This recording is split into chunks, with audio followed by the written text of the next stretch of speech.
যে ব্যক্তি সকাল বেলা তিনবার তেলাওয়াত করবে আউযু বিল্লাহিস সামিউল আলিম মিনাশ শাইতানির রাজিম, এরপরে সূরা হাশরের শেষ তিনটি আয়াত তেলাওয়াত করবে, রব্বুল আলামিন ওই ব্যক্তির জন্য ৭০,০০০ ফেরেশতা নিয়োগ দিবেন যারা সারা দিন ওই লোকের জন্য মাগফিরাতের দোয়া করবে।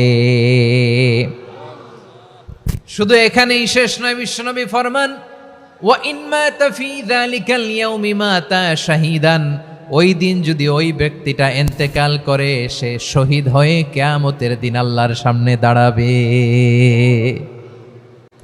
সকালবেলা যদি পড়েন তিনবার আউযু বিল্লাহিস সামিউল আলিম মিনাশ শাইতানির রাজিম তিনবার পড়ে সূরা হাশরের শেষ তিন আয়াত যদি তেলাওয়াত করেন, তাহলে আপনার জন্য আল্লাহ তাআলা ৭০,০০০ ফেরেশতা নিয়োগ করবে।